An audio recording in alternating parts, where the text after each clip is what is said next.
Bab 3189. Kamu tidak keberatan, kakak ipar. Lydia menggeleng sambil tersenyum. Namun, Nianya sekali lagi menilai Mileye dengan serius, kemudian berbicara dengan tulus, kakakmu ini masih seorang kultivator pedang. Seperti kamu.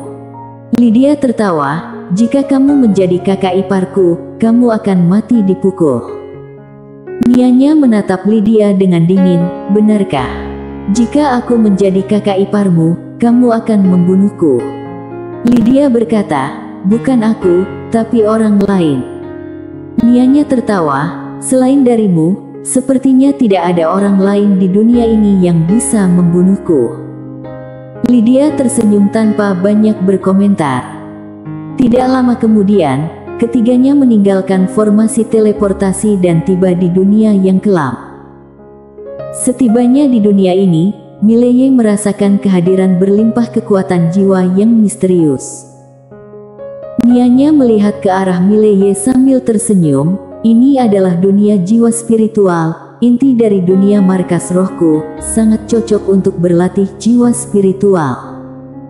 Mileye mengangguk setuju sedikit. Tidak dapat disangkal, tingkat kekuatan spiritual di lokasi ini benar-benar menakutkan.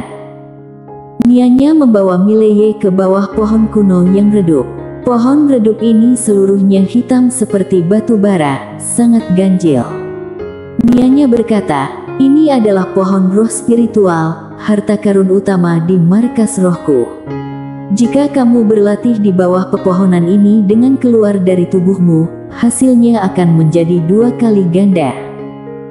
Sambil berkata, dia mengarah ke arah tertentu, dan sinar hitam tiba-tiba masuk ke dahi Mileye. Boom! Mileye merasakan tubuhnya bergetar hebat, dengan berbagai informasi membanjiri pikirannya. Nianya berkata, ini adalah teknik jiwa surgawi, teknik latihan tertinggi di istana jiwa spiritual kami. Kamu akan berlatih sesuai dengan teknik ini. Mileye mengangguk perlahan, kemudian duduk bersila, kedua tangannya membentuk segel, memulai latihannya. Saat itu, Nianya tiba-tiba menggerakkan tangannya ke arah pohon roh spiritual. Dor! Pohon roh spiritual bergetar hebat, kemudian, kekuatan jiwa yang tak terhitung jumlahnya turun seperti hujan deras, memasuki tubuh Mileye. Pada saat itu, Mileye merasa seolah-olah jiwanya akan meledak. Nianya tiba-tiba berkata, jangan takut, ini untuk meningkatkan batas atas jiwa spiritualmu.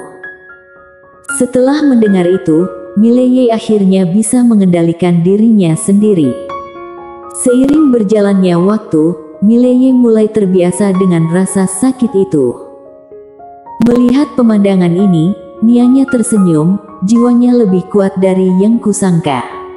Sungguh cocok untuk berlatih teknik jiwa surgawi kami. Lydia melihat Mileye dengan senyum lembut di matanya. Nianya melanjutkan, adikmu juga memiliki darah yang sangat istimewa. Lydia mengangguk, darah iblis gila.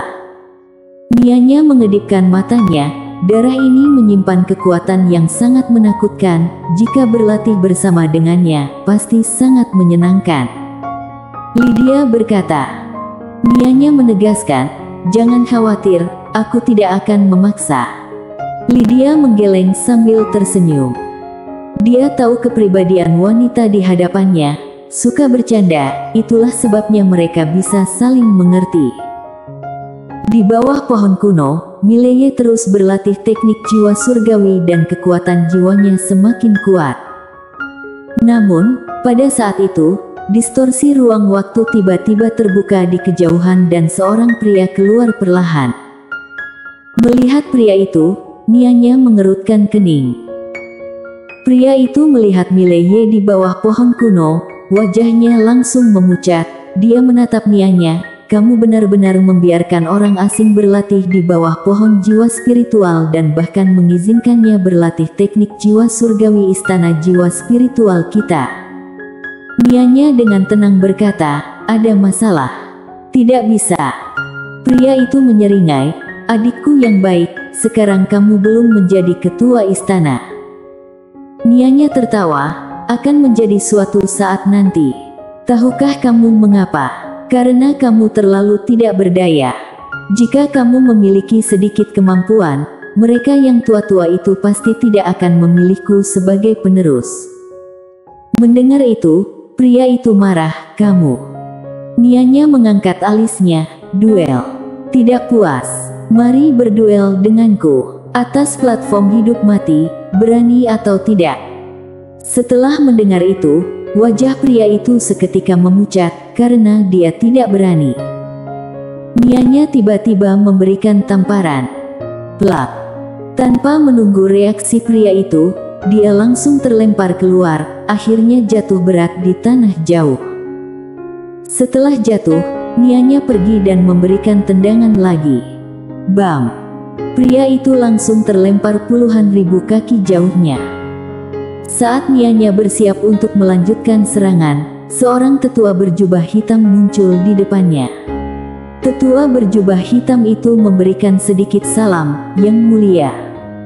Nianya melihat tetua berjubah hitam itu dengan dingin. "Ada apa? Kamu akan menyerangku?" Tetua berjubah hitam itu tersenyum getir. "Aku bagaimana berani?" Nianya mengangkat tangan dan memberikan pukulan. Boom! Tetua berjubah hitam itu langsung terpental oleh kekuatan jiwa yang mengerikan. Nianya melihat dengan dingin pada tetua berjubah hitam yang terpental. "Berani menghalangi di depanku, kamu pikir kamu siapa?" Dari kejauhan, tetua berjubah hitam segera berlutut di tanah, tidak berani bicara. Nianya berjalan perlahan ke depan pria itu. Pria itu menunjukkan ekspresi ketakutan di matanya. Nianya tanpa ekspresi, "Apakah kamu berpikir aku tidak berani membunuhmu?" Pria itu ragu sejenak, lalu berkata, "Istana jiwa spiritual melarang pertumpahan darah di antara sesama anggota." Di mata Nianya, kilatan niat membunuh melintas dengan cepat. "Jika aku membunuhmu, apakah ayahku akan menghukumku?" "Pasti akan, tetapi, jika dia berani menghukumku, aku pasti akan memberontak." Pada saat itu, istana jiwa akan retak berkeping-keping. "Pria," Nianya membisikkan lagi, "siapa yang menyuruhmu mencariku di sini?" "Tidak, seharusnya aku bertanya, siapa yang memberitahumu bahwa aku membawa orang ke sini untuk berlatih?" Pria itu tidak berani berbicara. Tiba-tiba, dengan satu tendangan, Nianya menekan dada pria itu. Dalam sekejap, pria itu langsung memuntahkan darah. Nianya menatap pria itu dengan tajam. "Aku mengatakan 3 kali, jika kamu tidak bicara, aku akan menghancurkan kepalamu." Pria itu segera berkata, "Itu tetua utama. Tetua utama. Tetua utama." Mata tebing sedikit terpejam, tiba-tiba dia menoleh, dan satu pukulan menghantam keluar. Dengung. Di cakrawala jauh, tiba-tiba ruang waktu terbelah dan seorang tetua berjubah hitam muncul di depan tebing. Melihat Nianya, tetua berjubah hitam itu tenang. "Yang mulia, sesuai dengan peraturan klan, kamu tidak boleh membawa orang asing ke bawah pohon jiwa spiritual dan mengajarkan kepadanya teknik inti tertinggi dari istana jiwaku. Kamu melanggar peraturan klan." Nianya tersenyum. "Peraturan klan? Kakek tua, apakah kamu ingin menggunakan peraturan klan untuk menekanku?" Tetua berjubah hitam itu tenang. "Yang mulia, ingatlah, kamu bukan ketua istana sekarang." Nianya tertawa. "Aku akan membiarkannya berlatih." "Apa yang akan kamu lakukan?" "Aku memberitahumu, tidak hanya aku akan mengajarkannya teknik inti istana jiwaku, tetapi aku juga akan mengaktifkan formasi jiwa besar untuknya, membentuk jiwanya dan merawat rohnya."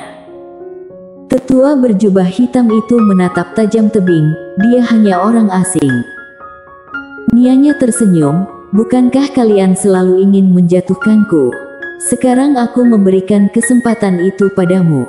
"Ya, aku melanggar peraturan klan, tetua utama. Kamu bisa mengumpulkan para tetua untuk mengadiliku." Tetua berjubah hitam menatap tajam ke arah Nianya.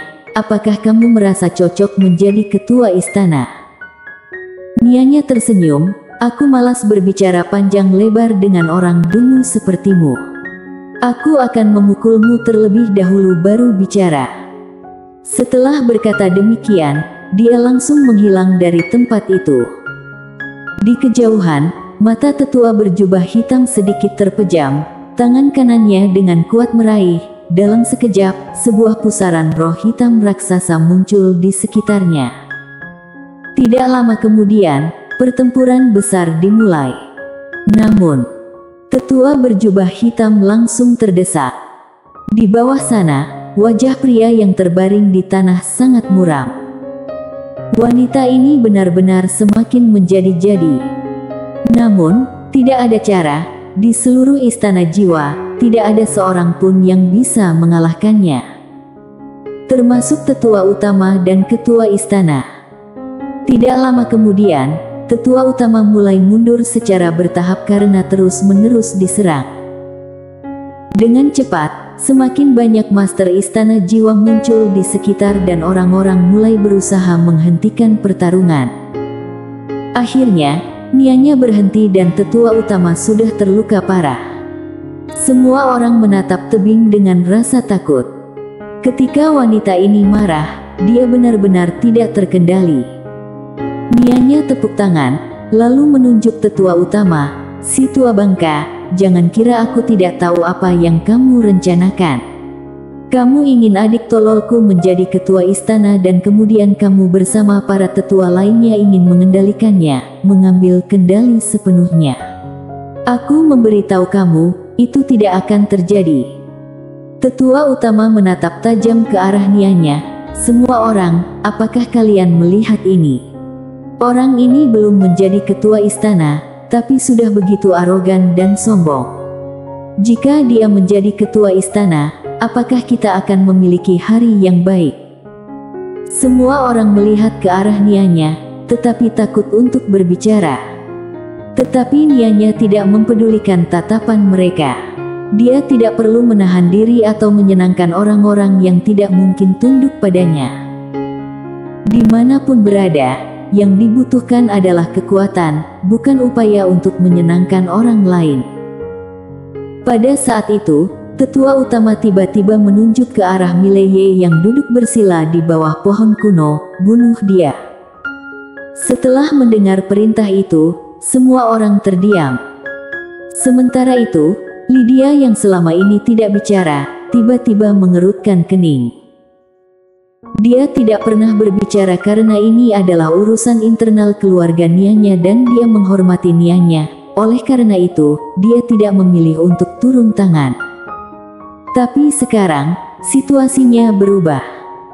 Tetua utama dengan marah menunjuk Mileye, "Orang ini bukan dari istana jiwa kami.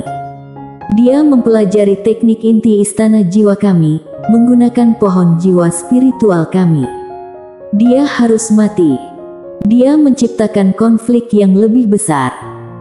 Dia tahu, jika orang-orang dari istana jiwa menyentuh Mileye, maka Nianya pasti akan menghentikannya. Pada saat itu, jika Nianya menghajar anggota keluarganya karena orang asing, maka seluruh istana jiwa tidak akan mentoleransi tindakan Nianya. Mendengar kata-kata tetua utama, ekspresi wajah Nianya tiba-tiba menjadi tenang. Dia berjalan ke sisi dan duduk, lalu menatap tetua utama, "Kamu bisa bertindak. Aku tidak peduli." Tetua utama menatap Nianya dengan tajam, "Bergeraklah." Meskipun tetua utama telah memberi perintah, tetapi tidak ada yang bergerak di tengah lapangan. Tetua utama berbalik ke arah beberapa orang di sebelahnya dan marah, "Bergeraklah." Beberapa orang itu menundukkan kepala, berpura-pura tidak mendengar. "Sialan." Mereka semua mengumpat dalam hati mereka. "Mengapa kamu tidak pergi dan bertindak? Ini jelas dia ingin kita pergi dan menciptakan permusuhan tanpa alasan. Meskipun kita semua adalah bagian dari kelompoknya, tapi dia tidak bisa membiarkan kita pergi mati sia-sia." Melihat bahwa beberapa orang tidak bergerak, tetua utama marah, "Maju. Aku akan melindungi kalian, kenapa takut?" Beberapa orang masih tetap diam. Salah satu dari mereka tiba-tiba berkata, "Kenapa kamu tidak pergi sendiri?" Tetua utama langsung marah, "Apa yang kamu katakan? Hah? Apa yang kamu katakan?" Orang itu tidak takut lagi, langsung mematahkan hubungan. "Sialan. Kamu tidak bisa mengalahkan yang mulia, kamu yang melindungi, apa yang bisa kamu tanggung? Kalau bisa, ayo maju sendiri." Tetua utama segera marah, "Baiklah, baiklah, sangat baik. Aku akan maju sendiri." Setelah berkata demikian, dia langsung bergegas ke arah Mileye yang berada di kejauhan. Pada saat ini, Lydia dalam gaun putih menatap Nianya dengan serius. "Tidak apa-apa jika aku membunuh seluruh keluargamu, bukan?" Nianya bersambung.